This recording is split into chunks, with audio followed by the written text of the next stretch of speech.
Exposición de Constitución y Democracia, presentado por María Valentina González Ortegón y Ariana Juliet Garzón Argumedo.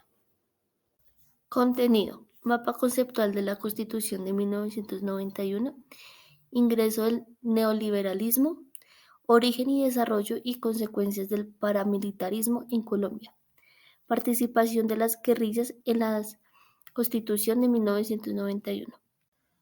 Origen y alcance de la Constitución de 1991.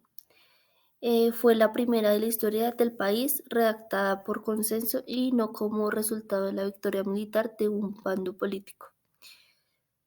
Salió la Constitución más larga del mundo, 380 artículos y 60 disposiciones transitorias, a lo que se le suman 31 reformas y añadidos que han tenido en 26 años. Colombia se convirtió en un monoexportador de recursos minerales como el petróleo, carbón y el níquel, y el oro, como en los tiempos coloniales, por empresas o bien ilegales o bien en manos de dueños extranjeros. Se instituyó el sistema penal acusatorio y se crearon la Fiscalía y la Corte Constitucional, así como varios mecanismos de participación ciudadana muy usados, como el plebiscito, el referendo, la consulta popular y la revocatoria del mandato. El ingreso del neoliberalismo en Colombia. Empezó en Colombia por el Programa de Modernización de la Economía en Colombia, formulado por el Ministerio de Hacienda, el Ministerio del Desarrollo, entre otros. El programa contiene una serie de estrategias y políticas que le permiten al país modernizarse su economía e integrar a la internalización económica. Representantes y repercusiones en el presente. César Augusto Gaviria Trujillo, presidente en el año 1990 hasta el año 1994. Rudolfo Jómez Rodríguez, economista. Álvaro Uribe, presidente. Repercusiones en el presente. La tasa del desempleo y los niveles de pobreza y desigualdad.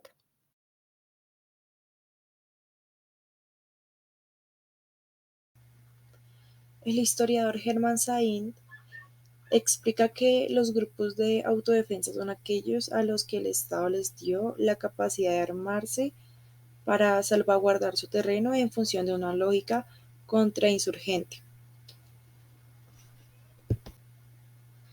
Este era su logo, el cual lleva las iniciales A o C, que significan Autodefensas Unidas de Colombia.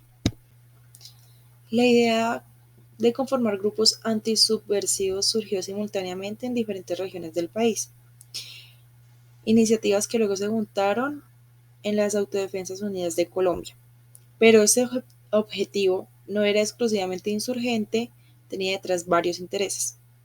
En el libro de Guerras Recicladas cuenta la historia del paramilitarismo en Colombia. Allí Rondero relata que el secuestro en 1979 de alguien muy querido en la región fue uno de los hechos que desató las acciones de lo que iba a ser el principal grupo paramilitar del país durante casi una década, liderado principalmente por la familia Pérez. Fue precisamente Henry Pérez quien convirtió a Puerto Boyacá en la capital antisubversiva de Colombia. Las de Henry Pérez no fueron las únicas autodefensas del Magdalena Medio que incentivó el ejército. Desde fines de los años 70, un finquero mediano que cultivaba la tierra de su familia y criaba cerdos y gallinas, originario de Sonsón, Antioquia, y llamado Ramón Izaza, había ya formado su propio grupo armado para defenderse de la guerrilla.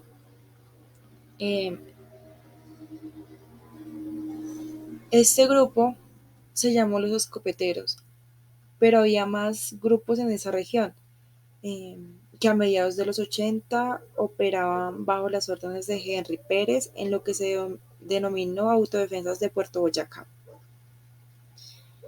En el mismo informe señala que los grupos paramilitares del Magdalena Medio se consolidaron y que además irrumpieron nuevos grupos en varias zonas del país. En Córdoba, bajo el liderazgo de Fidel Castaño, en el Cesar con los hermanos Prada, en la Sierra Nevada de Santa Marta con Hernán Giraldo y los Rojas, en Casanare con los Buitrago y en los llanos orientales de Putumayo con los aparatos armados al servicio del narcotráfico.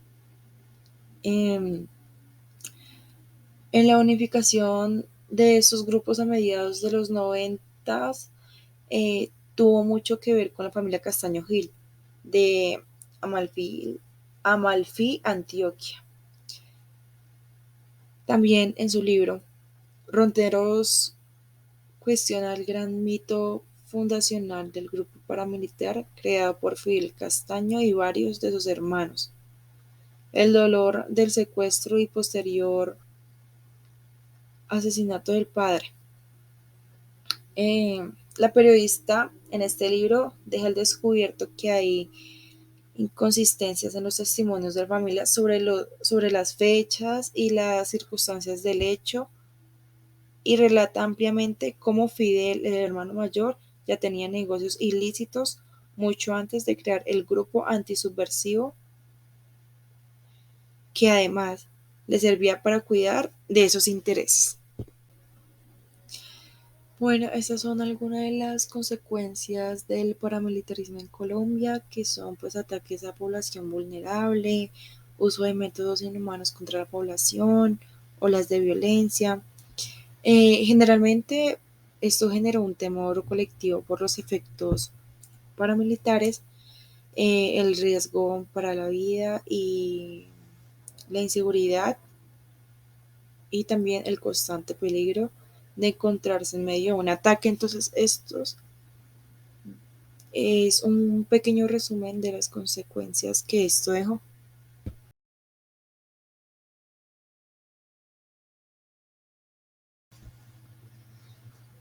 Eh, las guerrillas que participaron en la Constitución de 1991 fueron las guerrillas desmovilizadas del M-19, el Ejército Popular de Liberación, el Movimiento Armado Quintín Lame y el Partido Revolucionario de los Trabajadores. Estos tuvieron un papel protagónico en la redacción de la Constitución que hoy sigue vigente. La ANC de 1991 fue una forma de consolidar procesos de paz que venían desde los gobiernos de Belisario Betancur y Virgilio Barco. El M-19 y el Ejército Popular de Liberación, EPL, entre otros movimientos insurgentes, aceptaron el cese al fuego a partir del 30 de agosto de 1984 en una negociación con el gobierno de Betancur. Ese cese al fuego, sin embargo, fracasó hasta el 9 de marzo de 1990. El M-19 sería el primero de esos grupos en dejar las armas en una negociación con el gobierno Barco.